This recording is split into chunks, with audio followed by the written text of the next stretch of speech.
Night enveloped the desert above Heraklion. A group of archaeologists moved through the labyrinth of sunken ruins, illuminating their path with powerful flashlights. Suddenly, one of the researchers, Dr. Martin Hale, stopped in front of a temple wall. He carefully brushed away a layer of sand and discovered a strange bas-relief. A woman holding a creature with an unusually elongated head and enormous eyes. "This can't just be a stylized depiction of an infant," whispered his colleague, Alice Carter. "The Paracas skulls in Peru have similar shapes. Could this be evidence of hybrids?" The question remained unanswered, but the mystery of Heraklion continued to intrigue scientists. Theories ranged from ancient cults to contacts with extraterrestrial civilizations. However, biologists established that elongated skulls could be the result of artificial cranial deformation, a practice common in ancient times. No DNA analysis has shown traces of non-human genetics. Meanwhile, in another part of the solar system, the Viking 1 probe transmitted an image to Earth of a rock formation on Mars resembling a human face. The photograph instantly became a sensation, fueling conspiracy theories. "It's just pareidolia," astronomers stated. "The human brain is wired to recognize familiar shapes in random forms." Decades later, when NASA sent more advanced spacecraft, images confirmed that the face on Mars was merely an ordinary hill, with shadows creating the illusion of facial features. However, proponents of the ancient Martian civilization theory insist that the truth is being concealed. No less mysterious are the artifacts of the Maya civilization.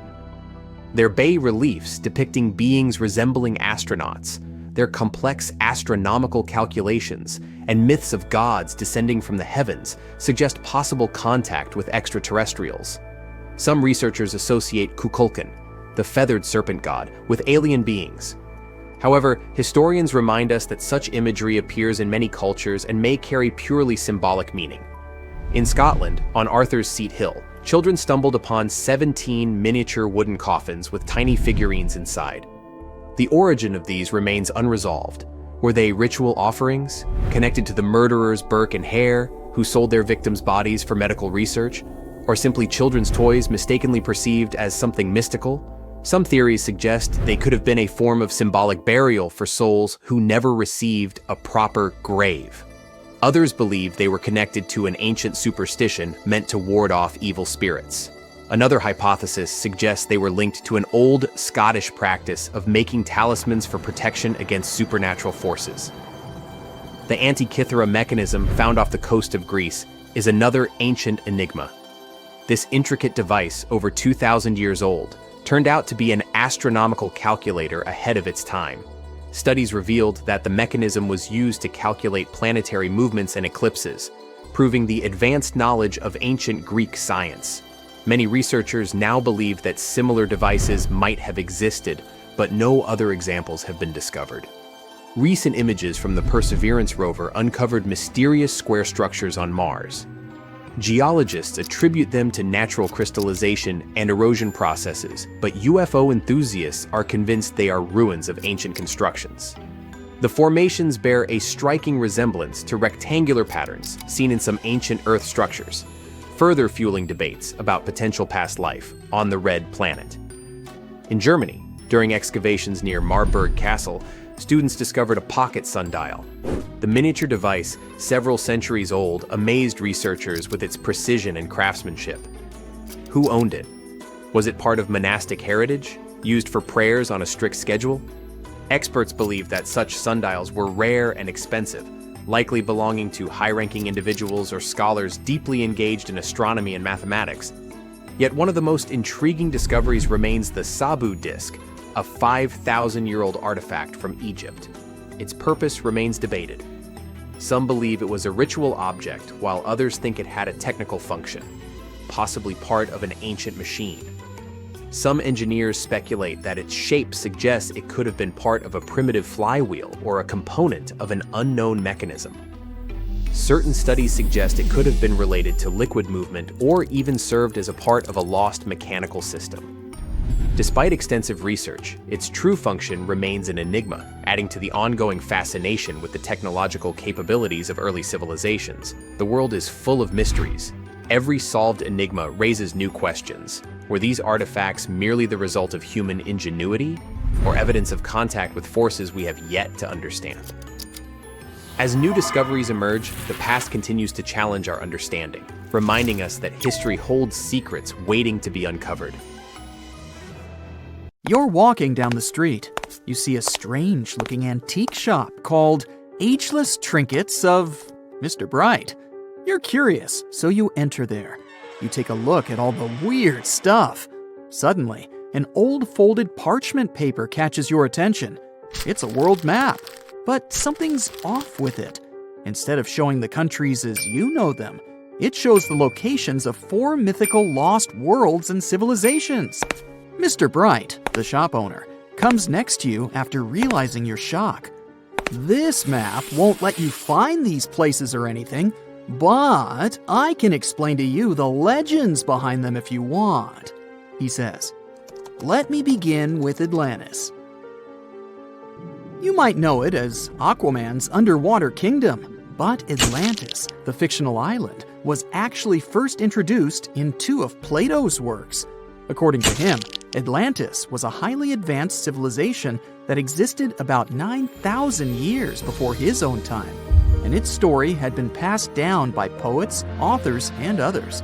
He wrote about Atlantis and its citizens to give a moral lesson and to teach about the dangers of arrogance, as well as the eventual downfall of those who are after too much power. In his dialogues, Plato stated that Atlantis was a great and powerful empire that was respected in all parts of the world. It was founded by beings who were half deities and half human, and became a great naval power after a while. Being an island filled with gold, silver, and other precious metals certainly helped their case. But besides that, it was also known for its breathtaking architecture and state-of-the-art technology, as well as its countless rare and exotic wild animals. Atlanteans were proud of their great achievements and the perfection of their civilization, but their excessive pride was going to bring their downfall. They believed they were so superior that they could gain control over any nation. This led them to launch a series of invasions. They conquered many of the Mediterranean lands, but when it was time to enter Athens, Athenians pushed back with an extraordinary force, so the Atlanteans were finally defeated. Plato stated that deities then got angry at Atlanteans because of how wicked, greedy, and immoral they became. So they punished them by sending earthquakes, which caused Atlantis to sink beneath the sea. Although the earliest written records of Atlantis were Plato's works, some people still believed his story to be based on truth and tried to identify the island of Atlantis with actual countries. Some people suggested it may have been located in the Mediterranean Sea, near the coast of Spain or Italy. Others thought it may have been located in the Caribbean, off the coast of Central or South America, but there was no solid evidence to support any of these claims. One theory, in particular, seemed more plausible than the others, though. Located in the Aegean Sea, the island of Santorini was the home of a highly advanced Minoan society. However, due to a huge volcanic eruption, it was destroyed about 3,600 years ago, causing the Minoan civilization to suddenly disappear. These similarities between the fictional Atlanteans and the historical Minoans made Santorini a good candidate for the speculations. Yet again, there were still major flaws with it, such as how the time when Plato said Atlantis was destroyed doesn't coincide with the time of Santorini's eruption. So Atlantis still continues to be regarded as nothing more than a popular legend in the scientific world. Now, let's move toward the northeast direction on the map, Mr. Bright says. According to Celtic Breton mythology, there once was a magnificent city called Ys, also known as Caris, that towered over Douarnenez Bay in France's Brittany region. It was the most wealthy city in the entire Atlantic. It was especially famous for its beautiful gardens and buildings, and its citizens were all living comfortably and happily there. Dahut, who was King Bradlon's daughter in Breton legends and literature, had a deep love for the sea. She begged her father to build a city at the edge of the sea, and that is how the city of Ys was established.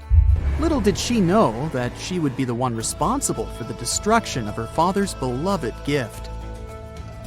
You see, since the city was surrounded by the sea, it needed to be protected by a dike equipped with floodgates, and these gates could only be opened at low tide. And the only one who had the keys to these gates was the king himself. One day, a handsome red knight arrived at the city, but couldn't pass the gates. Dahoud was so taken by him that she wanted to let him in. She knew that her father was the keeper of the only key to the city, so she sneaked into his room and stole it from him. Then she gave it to the Red Knight so that he could enter the city and they could be together.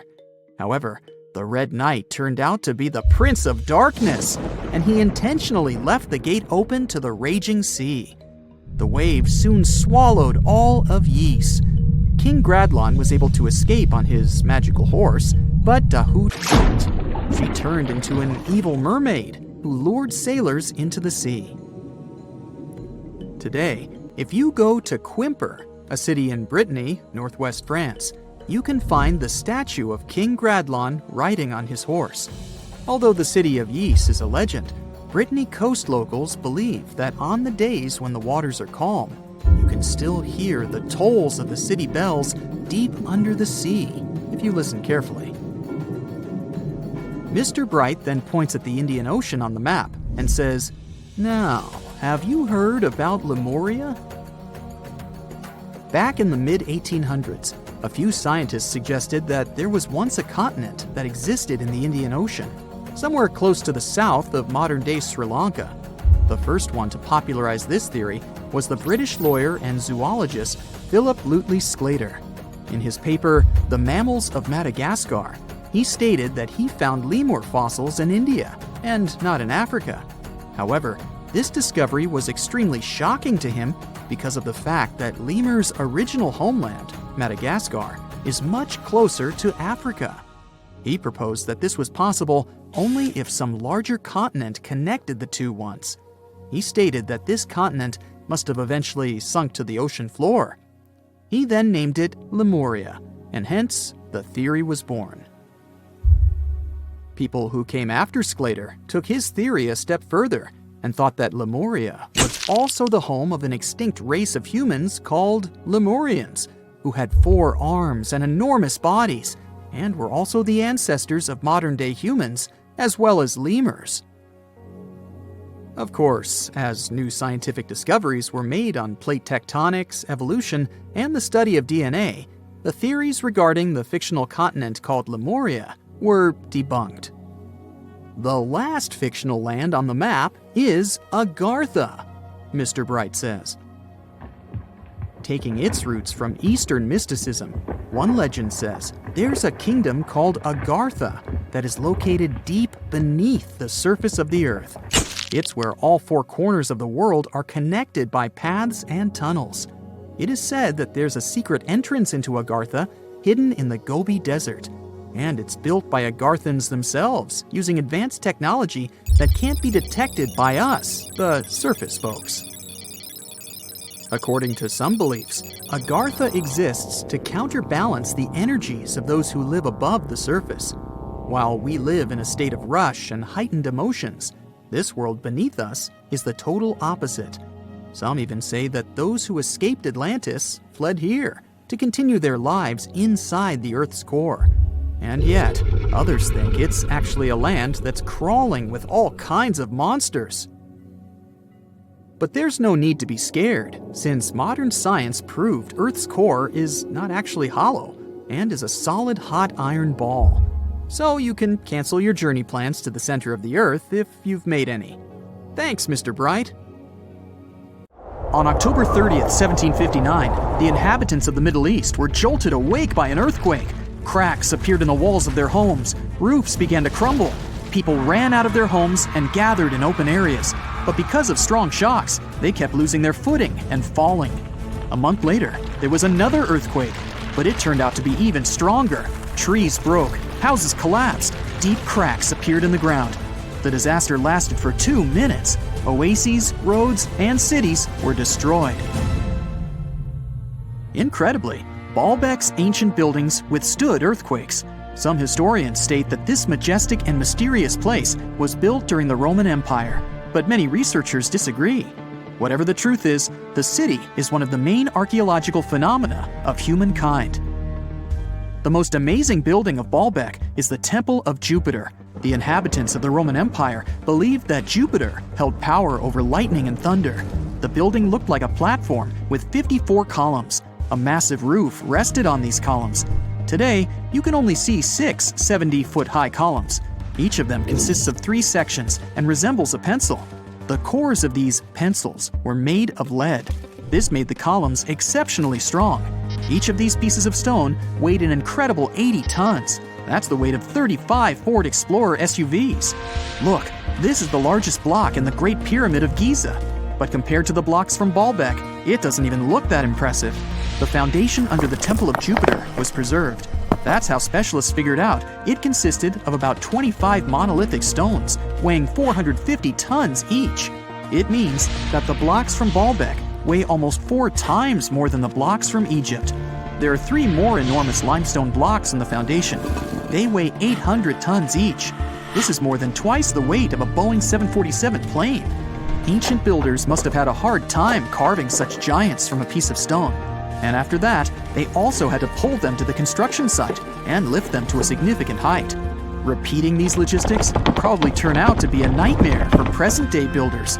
To do this amount of work, they would need modern equipment. But Baalbek's constructors didn't have trucks, cranes with circular saws, or electricity. How did the builders of the past manage to do this? Scientists have a theory that includes ropes, winches, and lever systems. Naturally, the engineers of the past made all the gadgets from wood. Around 3,000 feet away from the ruins of the temple complex, there's a quarry. Archaeologists suppose that's where the stones for the construction were cut. They found a block of limestone there. It seemed to be too large, even for this incredible place. The monolith got called the Stone of the South. It was 65 feet long and 13 feet wide. The ancient builders didn't have time to completely separate it from its mother rock. A group of scientists from Austria estimated that this piece of limestone weighed more than 1,000 tons. That's like 3 Boeing aircraft or 160 African elephants. There was another surprise awaiting the archaeologists near the Stone of the South. It was the second monolith that weighed more than 1,200 tons. But the ancient builders didn't stop at that. They continued to work. In 2014, in the same quarry, German archaeologists unearthed a block that weighed 1,650 tons. No one has figured out yet why people of the past needed a piece of stone that weighed as much as 125 school buses. It's also unclear how they were going to move this giant and why they didn't finish the job. In any case, this third monolith is the largest processed piece of stone in human history. There are more questions than answers. Some researchers believe that people of the past had high-tech equipment. Others don't think so, but are eager to understand how the builders managed to move those stones. There's a huge number of ancient buildings and artifacts on the planet. Lots of them make researchers scratch their heads. Near the Pyramid of Djoser in Egypt, archaeologists have found a network of tunnels. This place is called Surreal. It contains 24 sarcophagi weighing from 70 to 100 tons. The giant boxes are carved from a single piece of granite and covered with heavy lids. The sarcophagi are perfectly symmetrical. To the touch, their walls are as smooth as glass. Even with the current level of technology, this is very difficult to do. But the ancient Egyptians managed this feat.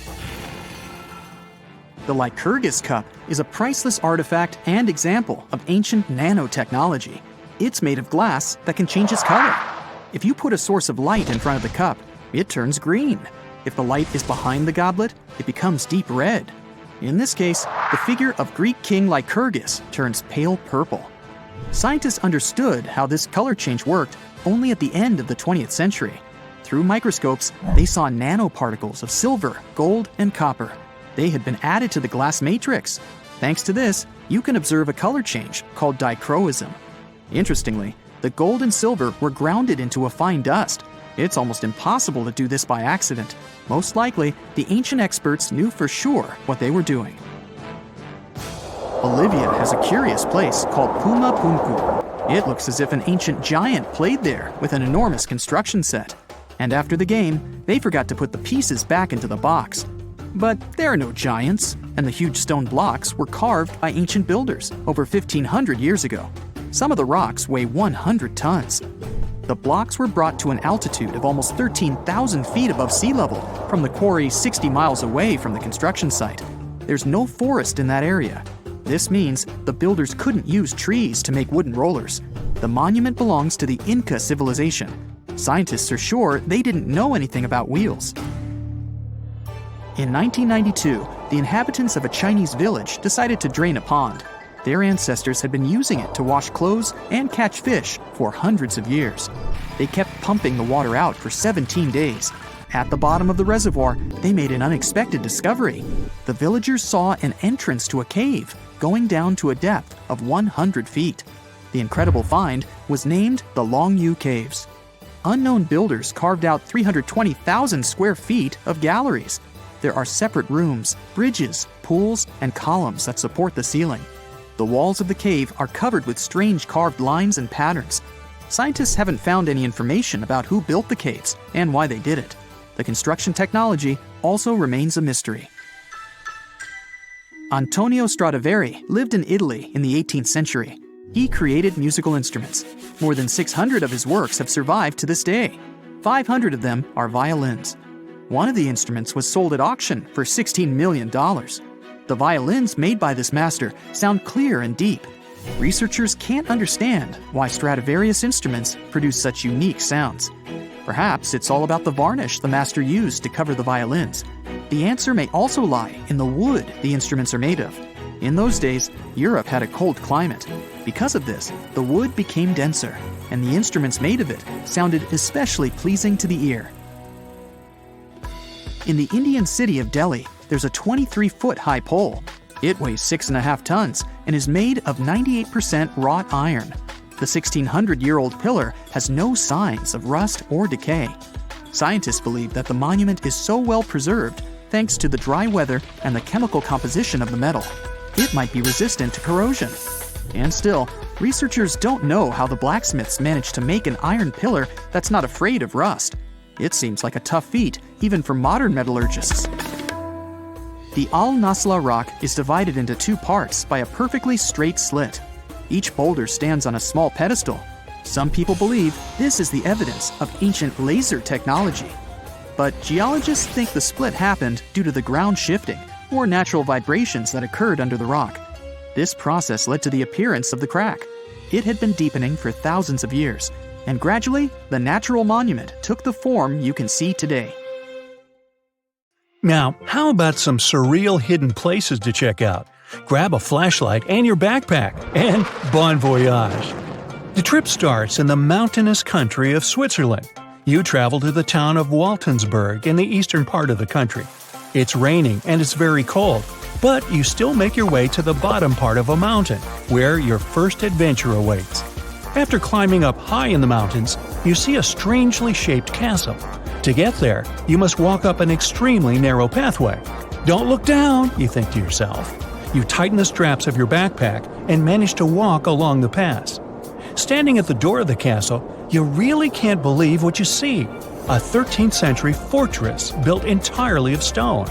Today, all that is left of Krafenstein Castle is mainly its ruins, but their condition is good enough to get an idea of what the place looked like back in its glory days. You take your time to explore the castle inside, but honestly, this place gives you the chills and you're ready to move on. The next place on the list is Turkey. A plane and then a car ride later, you arrive in the city of Çorum in the northern part of the country. On the outskirts of Çorum, you find a valley filled with old, overgrown mountains and see the beginning of the trail you're about to hike. The way is extremely steep, but it leads to a secret door carved in the mountain. Congratulations! You've just arrived at Kapilikaya. The huge door is a massive arched stone that blocks the entrance to a hidden building.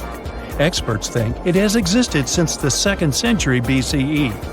Unfortunately, the huge door won't open, so what's hidden inside is a mystery today. It's guessed that there is a room inside. Some locals say there's a treasure hidden there too, but until today, no one has managed to enter the place to check. Okay, it's time to get moving before night falls. Next, you get the unique opportunity to travel to Ethiopia. Wandering around the city of Lalibela, you stumble upon a huge pit carved in the ground. You approach it carefully, and soon enough, you see a magnificent terracotta building, so richly detailed it leaves you mesmerized. But that's not all. There are 10 other pits just like this one, hiding King Lalibela's 12th century buildings. All 11 constructions are different from one another, yet share a similar recognizable style.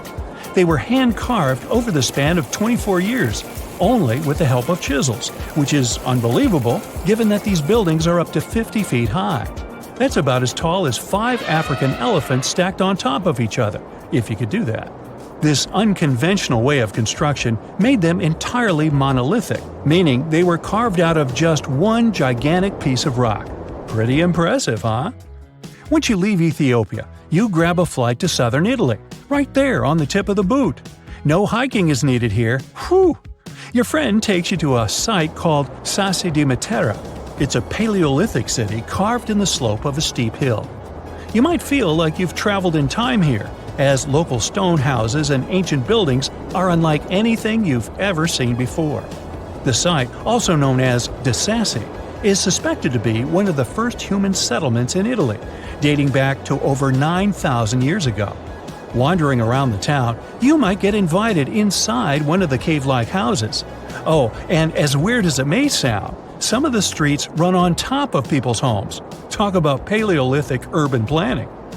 You're probably becoming an expert on rock-cut architecture by now, but there are still a few sites left on your list. Next off, you head to Slovenia to visit the world's largest cave castle. This medieval castle was built on top of a 400-foot-high cliff and was designed to be impenetrable. Luckily for you, security is much more relaxed today. Still, if you're looking for a more challenging and less touristy way inside, you can get into the castle through one of its many underground tunnels. They were built over 800 years ago for the owner of the castle. He needed secret passageways to sneak supplies. Today, Prajama Castle is both enchanting and mysterious. I'd say it depends on whether it's a warm sunny day or a cold stormy night. After this medieval experience, you head on to visit Petra, a magnificent Jordanian monument found in the middle of the desert. To get around here, you'll need a large supply of water and sunscreen because it's going to get hot. But this site is worth it. The city of Petra is a marvel of the ancient world. Back in the 4th century BCE, this region was a trading hub at the crossroads of commercial routes. Petra was a wealthy city, home to the Nabateans, an Arab Bedouin tribe that thrived in the region for many years. The rock-carved gate-like structure Petra is famous for is called the Pharaoh's Treasure. It stands at the main entrance to the site and is said to have a treasure hidden inside. You might feel tempted to check it out for yourself, but that's an adventure for another trip. For now, you hop on another plane ride, this time to the Americas. First, you visit the USA, more specifically, the mountainous state of Colorado. You make your way to Mesa Verde National Park. There, in between the greenery and abundant vegetation, you'll find over 600 dwellings built in the cave beneath the cliff, carved deep into the mountainside. This ancient village is now considered a heritage site. The local Puebloan tribe built it back in the 1190s. One of its main buildings is called the Cliff Palace. It's a multi-story construction built from sandstone and mud mortar. The palace alone housed over 150 rooms. If you're feeling sporty, you might want to visit the Balcony House. To get there, you'll have to climb a 32-foot ladder. You'll get to see a mid-sized village of 38 rooms, including 2 kivas. Those are traditional chambers that were built by the Puebloans for ceremonial purposes.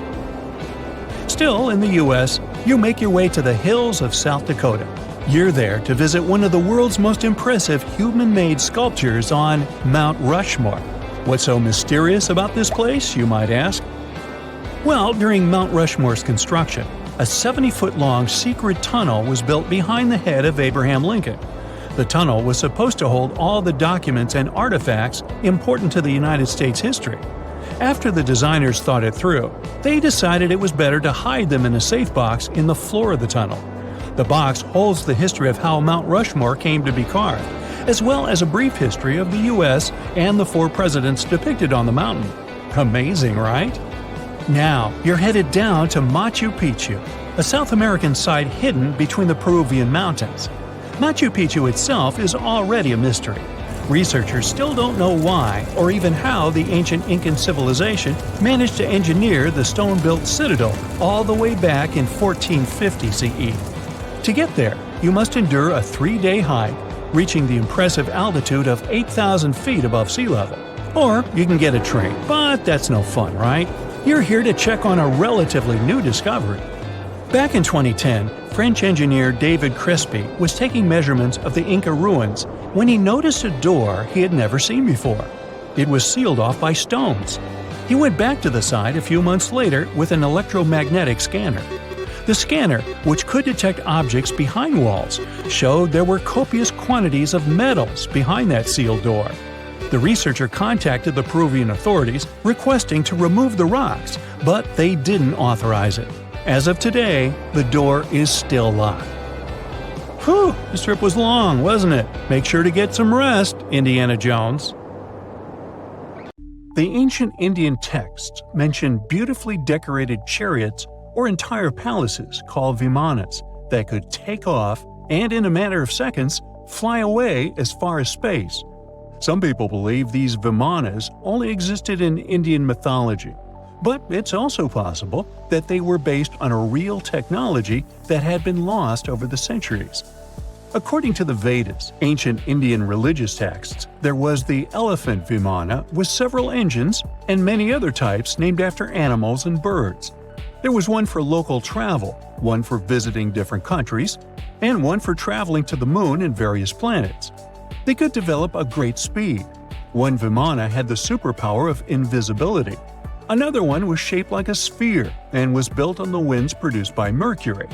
This vimana was said to generate an enormous ray like the sun and make noise like the storm's thunder. All the vimanas were unbreakable and perfect for attacks on foes. Now, to operate a vimana, you'd need to know a lot of stuff, pretty much like today's airplane pilots. 32 secrets in total. They'd cover the aircraft structure and the secrets of taking off and maneuvering without crashing. That's a good thing. The pilot was also expected to know how to be seen and unseen, how to be hidden, how to be quick, how to manage contractions and expansion, and many other tricks. To hide the flying machine from foes, the pilot was instructed to move to the 8th atmospheric layer above the Earth and use the power of dark solar rays. This instruction might sound a bit weird, but there were others, more realistic ones, which still make sense in modern aeronautics. There are sections of ancient texts on the vimanas that focus on details like flight paths, pilot training, navigation, and even suitable clothes for pilots and recommended food for long flights. There was also a lot of technical detail about the use of heat-absorbing metals, the metals utilized, and melting points. The supporters of the theory that the vimanas were more than just myths are sure that the ancient Indians would unlikely go into all these details just for a beautiful story. So, the flying palaces might have been real and way ahead of their time, like many other great Indian inventions. Back in the 6th century BCE, an Indian physician named Sushruta basically wrote the original guide to medicine and surgery. They even called him the father of surgery for his work. Sushruta laid down the details on hundreds of medicinal plants and described complex surgical procedures. He gave instructions on nose reconstructions and skin transplants from one part of the body to another. The original method of rhinoplasty, which involved taking a piece of skin from the forehead to reconstruct the nose, is still used today. But back then, it had a slightly different purpose than surprising your followers on social media. Those nose jobs helped out folks who had lost their noses as punishment for crimes or in fights.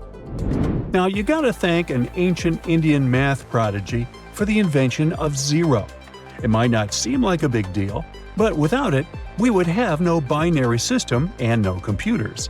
People before the 5th century CE were only thinking about some sort of a sign to indicate nothing. The invention made addition, subtraction, and other mathematical operations a whole lot easier. You can see the oldest zero in existence carved in the wall of a temple in Gwalior, India. The Indus Valley Civilization was using rulers in 1500 BCE and earlier. Made from ivory, these rulers were found during excavations in what is present-day Pakistan and northwestern India. They were widely used in architecture with amazing accuracy. They had units corresponding to slightly over 1 inch that were marked with precise subdivisions within 5/1000ths of an inch. The next invention is more of a concept than a physical item. Standardization is all about setting the rules based on a bunch of people, things, or interests. One of its cool applications that we've all gotten used to is standard weights. Whether you're using pounds or kilograms, you need these universal measurements for weight, right? For this, we owe a big shout-out to the merchants from the Indus Valley Civilization who lived around 4,000 years ago. They were measuring everything from food grains to fancy luxury goods using these standardized weights. And their weights had decimal and binary mathematical systems going on. They didn't have high-tech gear, but they pulled off some serious precision using complex calculations and even sand for construction. Their art of standardization made its way to Persia and Central Asia, basically becoming the global weight-watching standard. So, if yoga is your go-to exercise, you definitely have a personal reason to appreciate the ancient Indian geniuses. Over 5,000 years ago, during the rule of the Indus Sarasvati civilization in northern India, yoga was first mentioned in the Vedas. Yoga was refined and shaped over the centuries until it grew into a massive teaching with over 200 sacred writings dedicated to this way of obtaining enlightenment. At the beginning of the current era, yoga got a new trajectory thanks to a Hindu writer who laid down a system of yoga in his text, the Yoga Sutras. It became a whole-body rejuvenation, a life-extending practice with poses that you are still doing on the mat today. Yoga has reached the Western world only in the 19th century, and it caught on like wildfire. Chess, the all-time top game for intellectuals, is also an Indian invention. Its ancestor was called Chaturanga, and it was a strategic board game that started gaining popularity around 3,000 years before the current era. This early Indian version of chess was played by 4 people, not 2, and had 64 squares. Each player had 8 pieces, ranging from pawns to kings, bishops to knights, and there was no standard 6-faced dice. They rolled with an oblong one. Players facing off were actually allies, forming 2 teams based on the direction they sat. Chess, that we know and love today, was first mentioned in ancient Indian literature in a legend. It said that the wife of a villain called Ravana had invented the game to amuse him. Now, the word shampoo comes from the Hindi word, which means to soothe or knead. The substance was invented in India in 1762 and was originally used for head massages, hence the name. The first shampoo was made of natural oils and herbs. British traders fell in love with the idea and brought it back with them to England. It took years for the original head massage oil to evolve into shampoo as we know it today, but it's still an Indian invention. Unlike the ancient Greeks, who wore animal skins, the Indians started cultivating cotton back in the 5th and 4th centuries before the current era. They used cotton threads to produce fabrics that soon became a huge hit in the Mediterranean and beyond.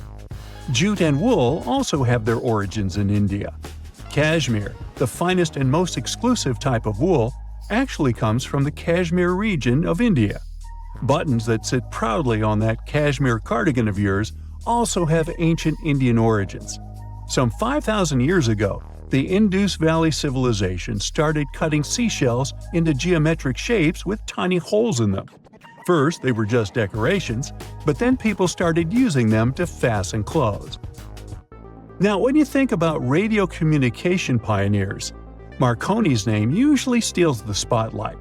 He got a Nobel Prize in Physics in 1909 for his groundbreaking radio work.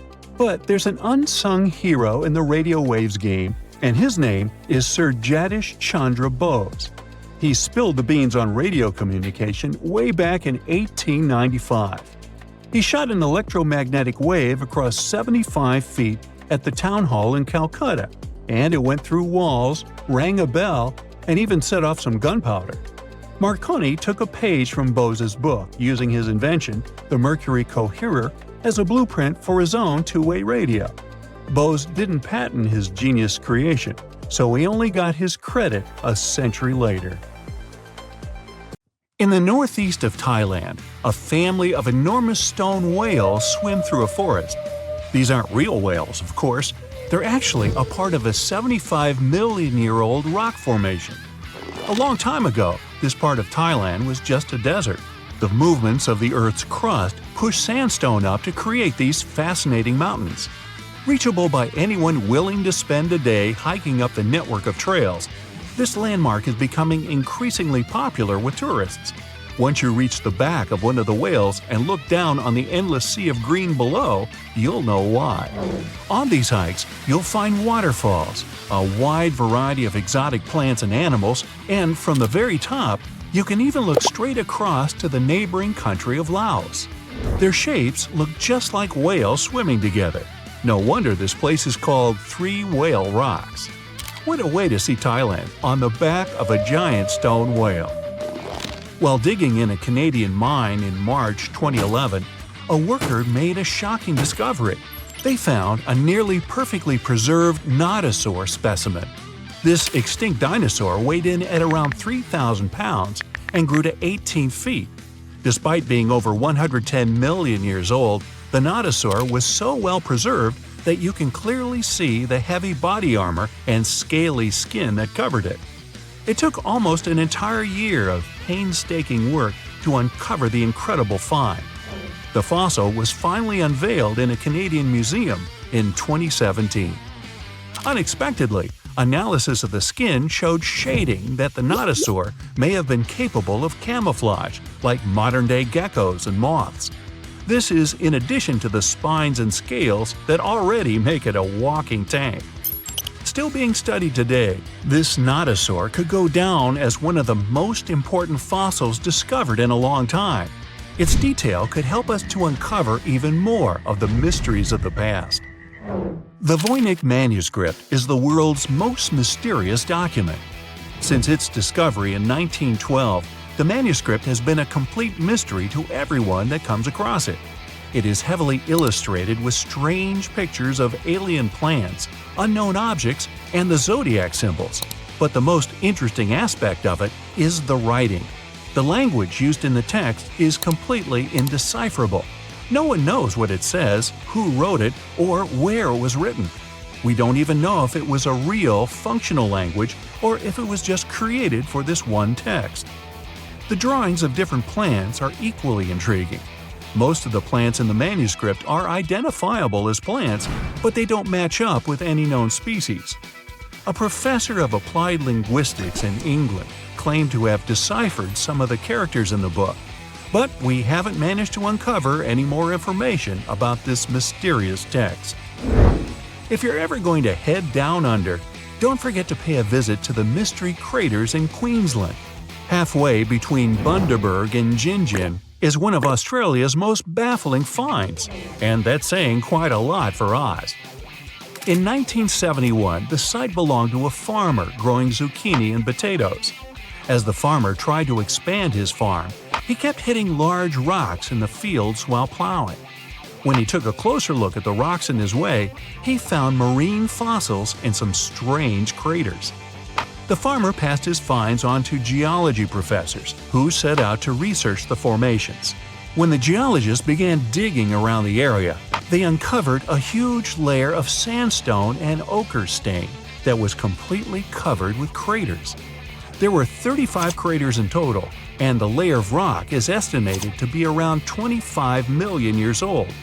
The scientists studying this mystery believe that hot springs, former ocean activity, and meteors are the prime suspects behind the craters. And I'd like to know about the characters who named those towns Bundaberg and Gingin. What fun names! Now, the Antikythera mechanism is an ancient computer of sorts that's still baffling scientists with its extraordinary design. Around 2,000 years ago, a Greek ship sank off the coast of the island of Antikythera.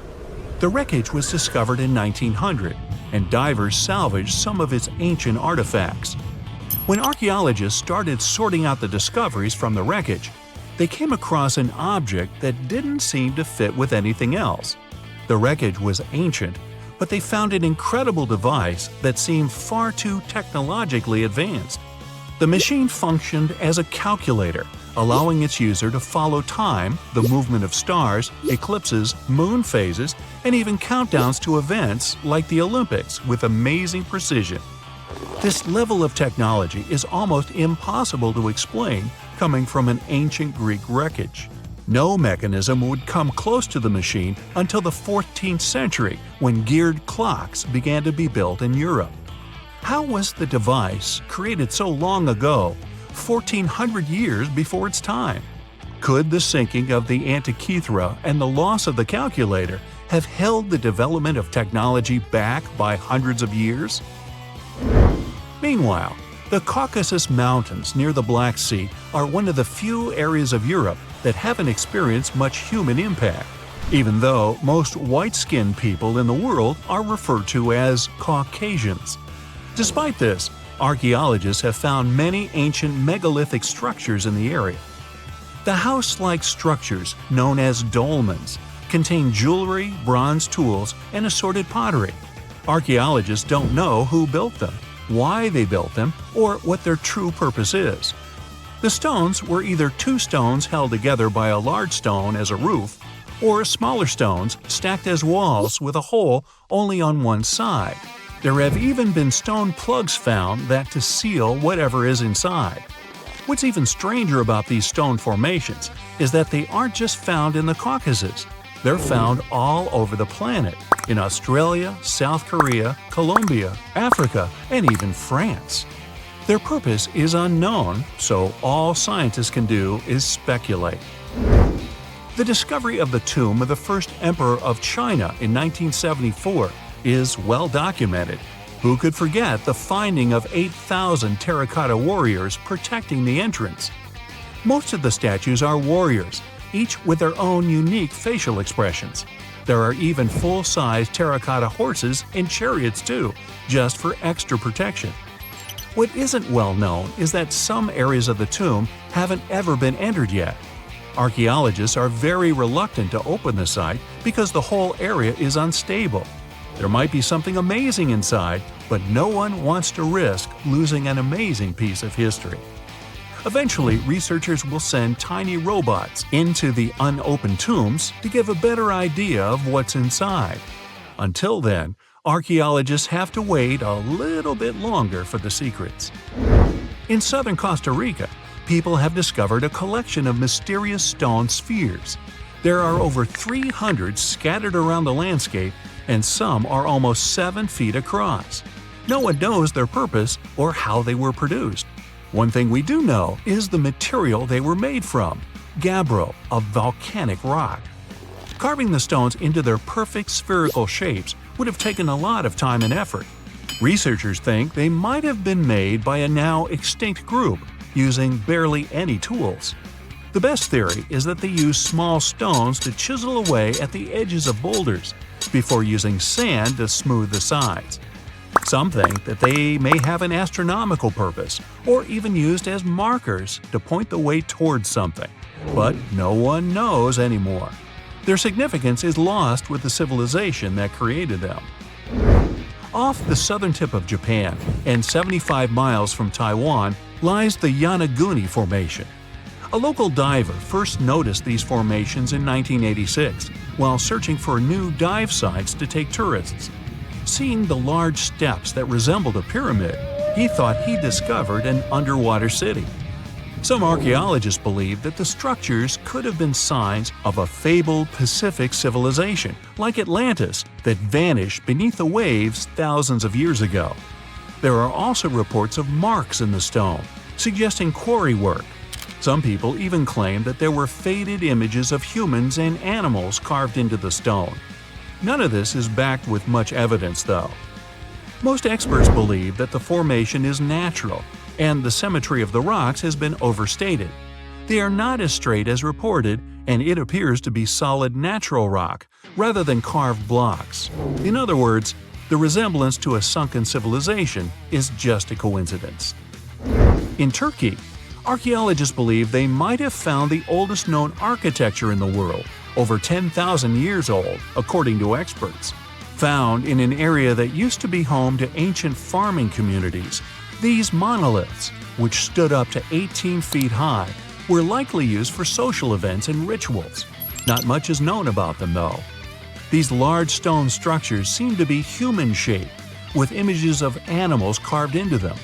Nearby, researchers have found signs of domestic housing, suggesting that these amazing monuments might have signaled the start of the move towards modern civilization. The Kimbaya artifacts are some of the most interesting artifacts ever found. The most curious thing about them is how closely they seem to resemble modern airplanes. They're so aerodynamic that modern scientists believe they might even be able to be used as blueprints for a functioning aircraft. In 1994, two aeronautical engineers created larger-scale models of these artifacts. They proved that the designs fly, with a little help from modern engines. What's really astonishing is that these objects are possibly thousands of years older than the first airplane by the Wright brothers. Just another one of our world's fascinating mysteries. Tunnels, metro, underground systems, and even secret passageways to the houses of the rich and famous. Why else do we need tunnels, you may wonder? To hide. Many cities have underground tunnels and even underground doppelgangers. Now let's make it clear. Those passages are normally not connected, contrary to the popular rumor claiming that it was possible to get from Scotland to Turkey using underground passageways built around 5,000 years ago. I mean, it sounds insane even today. Imagine building it back in the day. These tunnels have an official name, the Erdstall Tunnels, and they were most likely built in the Middle Ages. However, we still don't have the exact information about the date. The highest concentration of those tunnels are in Bavaria, Germany, but there are many of them in Great Britain and France too. Erdstall tunnels, a unique type of earthen passage found globally, are characterized by their narrow, oval-shaped corridors and tight choke points, known as schlups, or slip-outs. Despite speculation, their purpose remains a mystery. However, some of those tunnels have fireplaces and even vents, which might mean those were used primarily for shelter. Dating back to the Middle Ages, possibly as early as the 12th century, Erdstall tunnels lack archaeological signs and historical records. So it's not a surprise that there are many rumors about their use. Some scientists are sure those were storage spaces, though their narrowness makes this impractical. Another idea is that they provided hiding spots for farmers during tribal raids. However, their single entry point raises doubts about their effectiveness in evading threats. Now, if you're feeling like Indiana Jones and want to venture into those tunnels, you're in luck. A few structures, like the Erdstall Radkobluken in Austria, welcome visitors to explore these enigmatic structures. Most of them are closed to the public eye, though. The origins of Erdstall tunnels remain largely unknown, just like their real functions. And if you think, hey, it's the 21st century here, we can study pretty much everything, well, you're wrong. What makes these tunnels hard to study are the tight confines. Traditional surveying methods often prove inadequate in such spaces. To solve this problem, scientists use a handheld device that integrates an RGB camera, a gyroscope, and high-resolution depth sensors, allowing them to capture intricate details of the tunnels. They also use modern techniques like 3D surveying in hopes of uncovering the true origins and purposes of those tunnels. One hypothesis even suggests they may have been poorly conceived dwellings, abandoned when their inadequacies became apparent. Still, not everyone quite agrees with this idea. Other theories suggest they served spiritual purposes.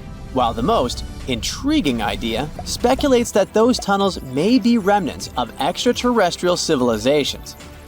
Experts believe they may have been used for practical matters, such as granaries or hiding spots from looters. As we don't have exact info on who built it and when, it may be pretty much anyone, even a sloth. Nope, I'm not a lunatic. Sloths can build giant tunnels. Check this out. In 2009, a farmer in southern Brazil was driving his tractor through a cornfield when it suddenly sank into the ground. He quickly discovered he had broken through the top of an underground tunnel. When researchers came to investigate, they found a tunnel around 6.5 feet high and the same 6.5 feet wide, extending about 50 feet long right beneath the farmer's house. When they looked closer, they instantly saw deep claw marks on the walls. That was the proof the tunnel wasn't human-made. So that thing the farmer uncovered was a megafauna paleoburrow, a prehistoric tunnel dug by ancient creatures like giant ground sloths or giant armadillos from over 10,000 years ago. I know, it's hard to imagine those beasts, but let me help you. Take a hamster. Now, increase it to the size of an elephant. Don't forget, this 13-foot tall hamster could also walk on two legs. During their time, around 15 million to 10,000 years ago, many species of sloths and giant armadillos roamed the Americas, some even digging similar tunnels. Today, many of these tunnels are filled with sediment, though some remain clear, similar to the one the farmer discovered. This 2009 find sparked significant interest, leading to the discovery of over 1,500 paleoburrows across southern Brazil, making it the era with the highest concentration of such sites worldwide. But no one knows exactly why there are so many of them in southern Brazil. While some paleoburrows exist throughout South America, none have been found in North America, which is weird since those huge sloths roamed the entire continent. The exact purpose of these large tunnels remains a mystery, but scientists believe they may have served as nursing spaces, temperature regulation, or hibernation areas. Tunnels likely developed over centuries as successive generations of sloths and armadillos expanded them. Now, let's take a look at fugus. No, not the Japanese fatal delicacy, and no, not a town in New Guinea. To see them, we gotta travel to the UK. So fugus are underground structures too, but they don't look exactly like tunnels. They are dry stone structures. They look as if a cave had been decorated with stones from the inside. There are only around 15 of them found so far, and most of them are located in Cornwall. According to the estimates, those tunnels were built about 2,400 years ago, and they're still in pristine condition, which is truly fascinating. I mean, back in the day, people had no cool machinery whatsoever, yet their structures still last. And if you dare to buy an apartment today, well, chances are you won't be too happy about the quality. Going back to our fugus, there's nothing extraordinary about their supposed purpose. They could be used for spiritual purposes, as a place to hide, or a food storage. The latest application, though, is a bit weird. I guess it's not a secret for anyone that England is famous for its excessive humidity. And if you want to store your food properly, you gotta avoid the humidity at all costs. Otherwise, say welcome to mold and fungi. But ancient people weren't dull-witted at all, or they wouldn't have survived, and you and I wouldn't be around now. So they might have adapted those fugus to store just some products, those that already had natural molds in them, assisting in the preservation of perishable food, like milk, butter, and cheese. But hey, those are just speculations. The true reason why they were built remains unknown. What makes fugus unique is that they are intentionally built tunnels, not just excavated mines like those in Wales.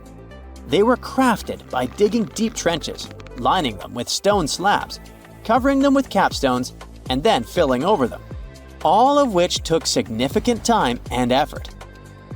Still, no matter how hard those were to construct, cities around the globe are often built over intricate tunnel systems, each unique to its location. For instance, Paris is famous for its extensive underground quarries, which were abandoned years ago, but still pose a risk of collapse in certain areas above. London boasts one of the largest tunnel networks in the world, including many that were specifically created for military purposes. In New York City, there are rumors of secret tunnels, while Los Angeles has old tunnels from the Prohibition era used for speakeasies. Many other cities also have their share of enigmatic tunnels, and surprisingly, Florida is no exception. It happened in the year 2011 in Ybor City. Near a former post office, flooding uncovered something weird, a section of an unknown structure. Back then, people didn't pay much attention to that, so it took another 7 years to discover something truly fascinating. This historic neighborhood was founded in the 1880s, but it remained unknown until 2018 that it also has a hidden tunnel network. We only learned of it because of renovation work. The exact purpose, of course, is unknown, but most scientists are pretty sure that they serve to connect to early gaming spots and the port of Tampa. Figuring out how extensive the tunnel network is tricky. In 2018, a historic home in Seminole Heights revealed locked doors leading to tunnels from the 1920s. One local even said he traveled through a tunnel for 20 minutes. Rumors suggest some tunnels connect to the Hillsborough River and Ybor City. Research is ongoing, but no new info has emerged yet. Imagine you could spend an entire week scanning ancient ruins and taking photographs of the world's most surreal archaeological sites. Would you be up for it? So, let's do some digging. The first stop on your busy itinerary is Southeast Asia. It's home to some pretty cool ruins. You start in Bagan, located in the hinterlands of Myanmar. There are many ways to visit the site, and you're glad you've booked 2 different experiences. The first one is a hot air balloon trip at sunrise. Right before dawn, you board the balloon, and as soon as the sun starts to appear on the horizon, you begin your flight over the marvelous area. As the sun rises, it glistens on more than 2,000 conic-shaped golden structures. The hot air balloon ride is quick, but it gives you unparalleled views of all the 40 miles over which the site sprawls. Back on land, you rent a bicycle and roam the village of ruins. Some of them are open and allow you to peep inside. These magnificent ruins were built between the 11th and 13th century CE and were mainly places of worship. There were originally over 10,000 buildings, but they were gradually deteriorating over time due to earthquakes. Thankfully, the site became a UNESCO World Heritage Site back in 2015 and has since been preserved. Up next, you catch a flight to Cambodia. You take some time to visit Angkor, the world-famous archaeological site nestled deep within the jungle. Good thing you've brought bug spray with you. The city of Angkor was once the capital of the Khmer Empire from the 9th to 15th century. FYI, the word Angkor means capital city in the Khmer language. The city was founded by King Yasovarman I, and it became one of the largest cities in the pre-industrial world. Researchers say nearly 1 million people live there. Until today, Angkor is admired for its stunning architecture. The Khmer style is recognized in the use of huge blocks of sandstone. The towers are believed to have been once decorated with gold. But today, the site is a maze of vine-covered temples. The city was abandoned in 1431 and wasn't rediscovered until the 1840s. Oh, and just so you know, this is also a UNESCO Heritage Site. It became one in 1992, in case you want to brag to your friends about your culturally rich adventures in the future. Now, your trip continues in Egypt. You're here to visit the Karnak Temple in the city of Luxor. You opt for the most unusual way to get to Luxor. That is, a boat ride down the Nile River. Leaving Cairo, you head south until you reach the famous ancient city. Luxor was once the capital of Egypt and a true hub of power and wealth. That is why the Karnak complex is such a great archaeological site. You choose to visit it at night, and still at the entrance, you are struck by the site's beauty. In the evening, artificial lights cast a golden glow on the temple statues and stone columns. The temple is huge and was built mainly around the 18th and 19th centuries BCE. Each Egyptian pharaoh from that period left their own architectural mark on the site. The highlight of this tour is taking a walk through the Avenue of Sphinxes and discovering the Great Hypostyle Hall. This hall is filled with towering pylons and solid sandstone columns, a true wonder. From Egypt, you head down to Jordan. Now, if you like terracotta landscapes, you've come to the right place. The city of Petra is a marvel of the ancient world. Located in Jordan's desert, the city was a commercial hub back in the 4th century BCE. The Nabateans, an Arab Bedouin tribe, lived in the so-called Rose City and thrived for many years, having accumulated a significant amount of wealth. The city was known for its innovative water management system, which made the region inhabitable. And yes, you'll catch a glimpse of its ruins on your tour. The rock-carved gate-like structure Petra is famous for what is called the Pharaoh's Treasury. It stands at the main entrance to the site and is said to have a treasure hidden beneath it. Don't forget to stand right beneath it and take one of those classic pictures for social media. Once Petra has been ticked off the list, you fly to southern Europe. More specifically, to the tip of the Italian boot. You have a day trip scheduled to visit the ruins of Pompeii. Pompeii can be reached by car from the city of Naples. It's home to the eerie yet well-preserved ruins of a city that was once engulfed by lava. When Mount Vesuvius erupted in 79 CE, it left the city of Pompeii completely buried under millions of tons of volcanic ash. The ancient city was first discovered by beneath the volcanic rock in the 16th century, but it was first cleared from debris in the 1870s. Today, you'll be able to walk down the streets of these ancient Roman ruins and imagine what the town looked like in its heyday. Pompeii was a vibrant and rich municipality. The site's ruins revealed that many areas of Pompeii had boasted impressive bakeries, markets, and even houses with balconies, which were a sign of great wealth at the time. And believe it or not, even some artworks survived the eruption.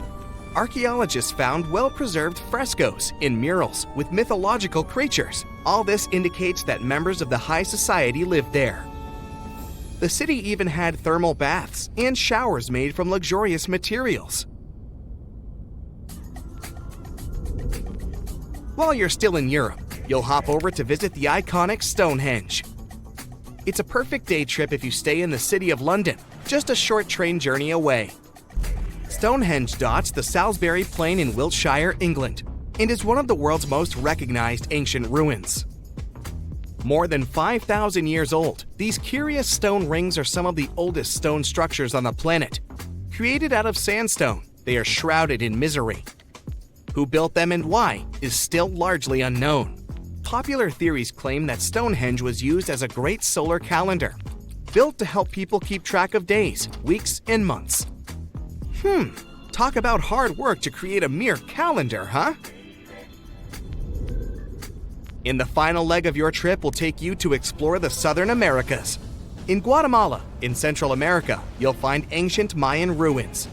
The lost city of Tikal is a city made of 3,000 buildings, the remains of the capital of the Mayan Empire. You can compare its importance to such cities as London or New York today. The North Acropolis is Tikal's most ancient complex of monuments. Built solely by human hands in 350 BCE, it served as the resting place of kings and chiefs.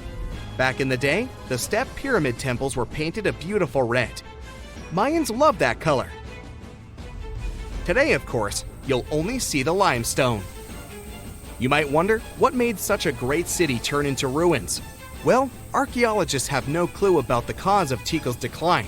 Until today, this question remains unanswered. Was it a drought? Disease? Maybe we'll never know. Are you in the mood for some Mayan ruins? Chichen Itza is an archaeological site with the best preserved pyramids on Earth. Located in Mexico's Yucatan state, this Mayan city is well over 1,500 years old. At its peak, it was home to 35,000 people. The site covers 1.9 square miles and has many ruins spread throughout it. The highlight is El Castilla, a tremendous step temple, rising 80 feet above the ground. Its most peculiar feature is that it has 91 steps on each of its 4 sides, including the upper platform, which makes for 365 steps, the same as the number of days in the solar year. Phew, what an intense trip.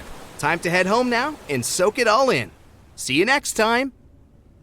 If there's a question that still baffles archaeologists to this day, it's this one. How did the ancient Egyptians build those magnificent pyramids? As far as we know today, their resources were quite limited, especially in terms of tools and building materials. We still don't have a fully satisfying answer, but hey, we've got some pretty amazing theories worth considering. The leading contender among these theories involves the clever Egyptians employing a sneaky strategy. Now picture this. They constructed a slanted and curving mound made of bricks, earth, and sand encircling the pyramid to be. As the pyramid grew taller and taller, they simply increased the height and length of this wacky structure. It's like they were playing an ancient game of Jenga. Now, how did they get those massive stone blocks up there?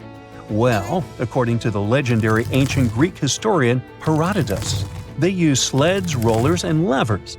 It sounds like they turned construction into a supersized game of tug-of-war. And guess what? Herodotus also claimed that the Great Pyramid, the one from Giza, the granddaddy of them all, took a whopping 20 years to build. There's more. Herodotus also dropped a mind-boggling number on us. 100,000 men were supposedly involved in this pyramid extravaganza. Did they hire the entire Egyptian population? Well, it might not be as far-fetched as it sounds. These men were probably mostly farmers, so they probably focused on the pyramids when there wasn't much work to be done in the fields. Like during the flood season of the Nile River. Obviously, specialists in the archaeological community had something to add to this theory. By the late 20th century, they discovered some evidence that suggests the workforce might have been smaller and more permanent than previously thought. Instead of a massive army of 100,000 pyramid builders, they proposed that a modest crew of around 20,000 workers, accompanied by support personnel like bakers, physicians, and even spiritual leaders, could have gotten the job done. There was also this theory that claimed that the pyramids were actually built from the top downward. It suggested that these colossal structures were nothing more than isolated hills used as quarries. The stones were supposedly drawn from these hills, and over time, competing engineers took charge and transformed them into the iconic pyramids we know today. Now, before you dismiss this theory as a wild fantasy, some folks thought it wasn't completely crazy. After all, there are instances where isolated hills exist, so maybe this theory had a tiny glimmer of truth. Whether it involved ramp building or ingenious work schedules, one thing is clear. Those pyramids have definitely left their mark on history and on our imaginations. Now, speaking of ancient Egyptian mysteries, there's this gigantic unfinished obelisk sitting in ancient Egypt, and scientists are trying to figure out how it was shaped. Now, some people suggest that our industrious ancestors used handheld pounders to get the job done. One expert has a different take on the matter, though. He argues that if we take a closer look at the pattern left behind by the shaping tool, we'll notice something peculiar. The walls of the trenches surrounding the obelisk display a neat and even pattern, which is pretty unlikely if they were pounded away by mere mortal hands. According to this expert, those horizontal striations are usually the result of a tool that takes breaks while removing material, leaving its mark on the surface. But wait, there's more.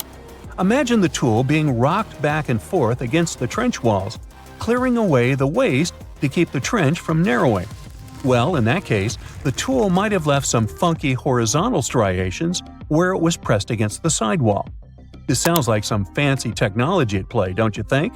And guess what? The dynastic Egyptians probably didn't have access to that kind of know-how. Another famous Egyptologist from way back also uncovered a bunch of core drills during his adventures. Although the actual drill bits are missing, his collection houses these particular core remnants made of limestone, alabaster, and even granite. These constructions aren't the only amazing thing the ancient Egyptians left behind, though. As it turns out, the Egyptians were the genius minds behind the creation of the handheld mirror. Yeah, that little mirror you use every day to check yourself out. But here's the twist. These mirrors are like pieces of art. They were decorated with inscriptions and figures. But that's not all. The Egyptians had a serious concern with their appearance. They knew the importance of personal hygiene and looking fabulous. So, in their quest for pearly whites, they invented toothbrushes and toothpaste.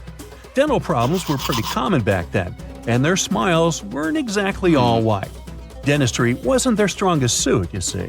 Maybe their minds were distracted by all that pyramid building. So that doesn't mean those ancient toothpaste recipes weren't amazing.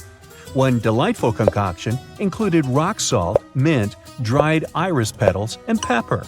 Some brave dentists in the 21st century tried it out, and it worked pretty well. Ground-up ash was also used in another recipe to create a tooth cleansing paste. Mint was missing, so that didn't do much for their breath. That's when the genius Egyptians came up with the world's first breath mints. They made tablets from heated spices like cinnamon, and they mixed it with honey. Now, let's shift gears to home decor, Egyptian style. They surely took ornamentation to the next level.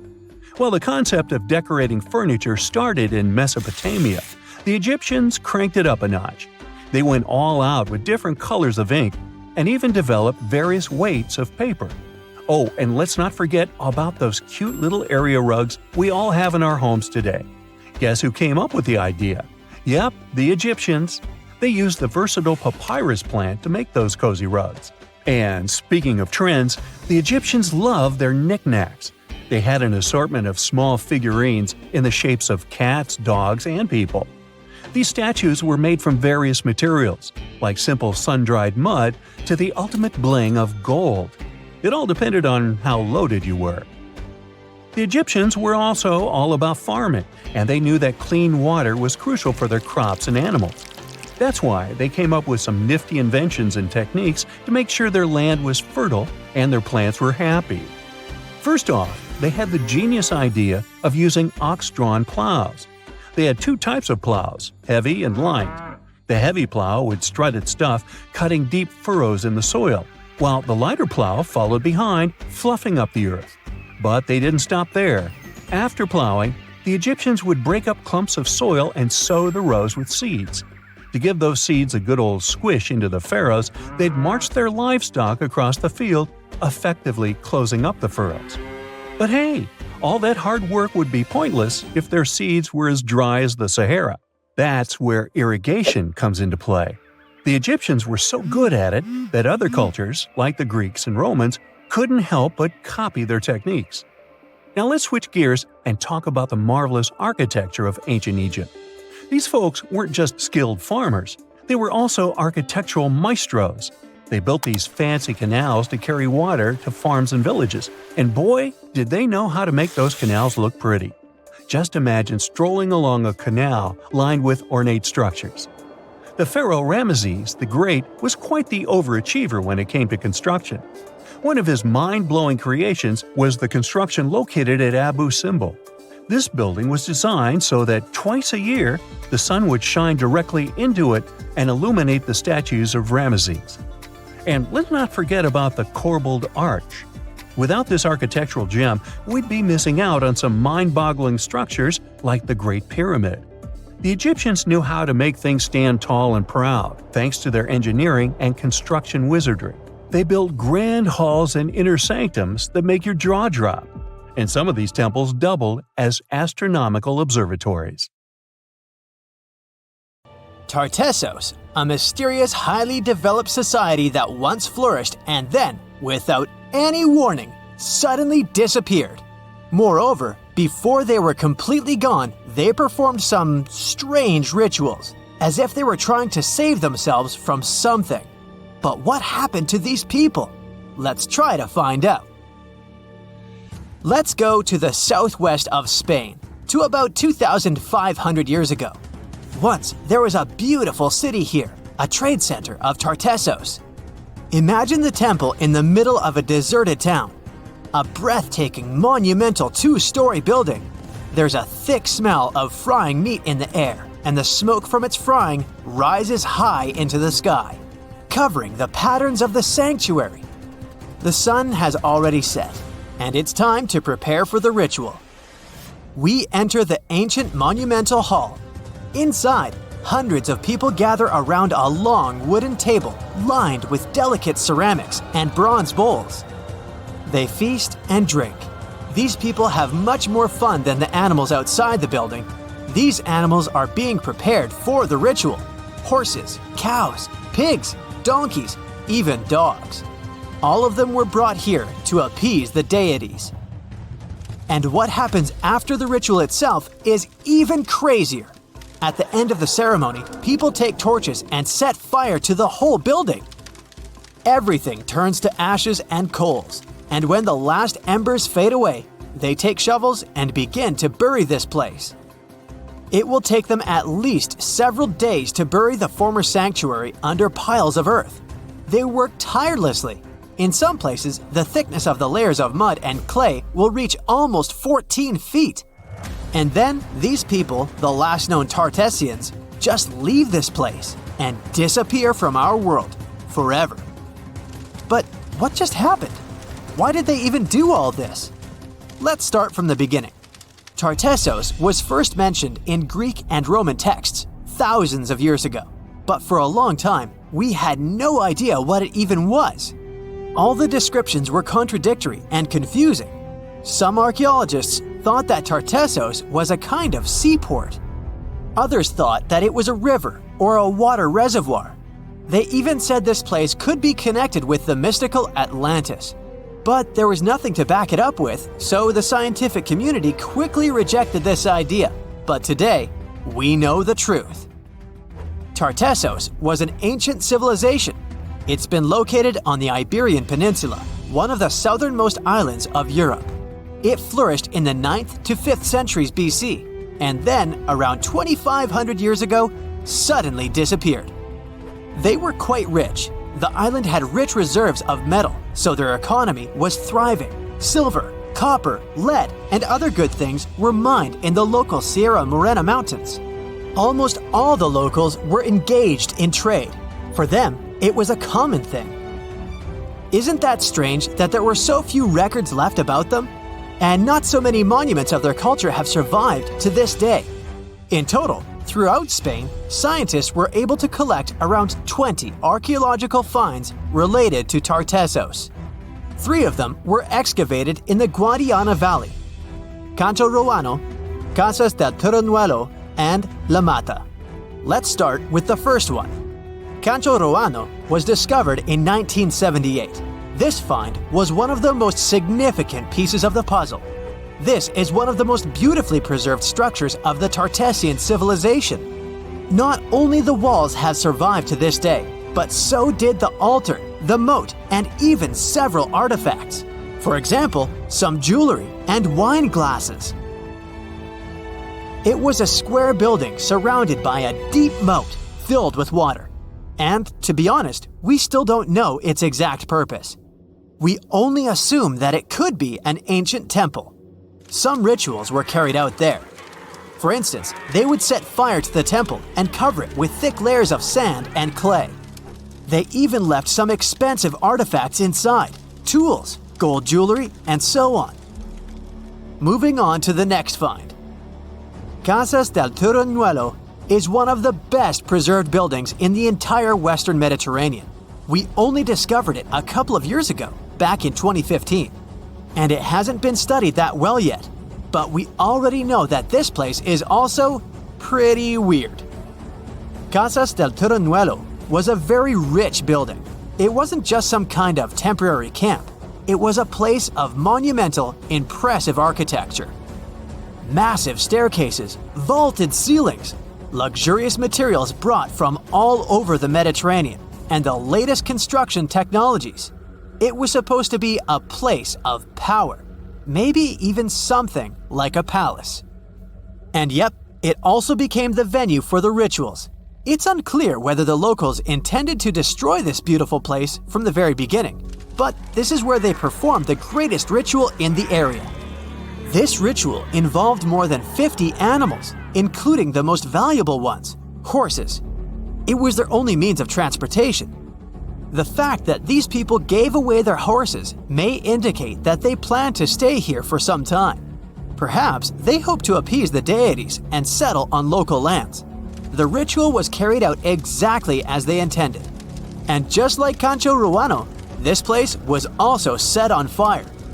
When the ritual ended, the locals buried this place and left, disappearing into the countryside of the Iberian Peninsula. Now it's an abandoned and quiet place. Just like Cancho Ruano, it's been standing here untouched for more than 2,000 years. The last find is La Mata, which was discovered much earlier than the other two, back in 1930. The resemblance between all of them was striking. La Mata had the same fate. It was burned and forgotten for centuries. All of this is very strange and mysterious. It seems like the locals were fleeing from something. Perhaps something happened that made them start building these banquet halls and arranging large-scale rituals. They thought that their deities turned away from them and tried to appease them. But unfortunately, it didn't work. As a result, they were forced to leave their temples and soon disappeared altogether forever. And by the way, why did they disappear at all? Well, this is another mystery of this civilization. One of the most important questions is, did they know that they were going to disappear? Or was it something unexpected? Did they suffer some kind of sudden catastrophe from which they were trying to escape? Or something else? Scientists have several theories on this. The first theory says that there may have been several major earthquakes and subsequent tsunamis in this region. These natural disasters destroyed local settlements and severely demoralized the survivors. Perhaps they were looking for salvation from this.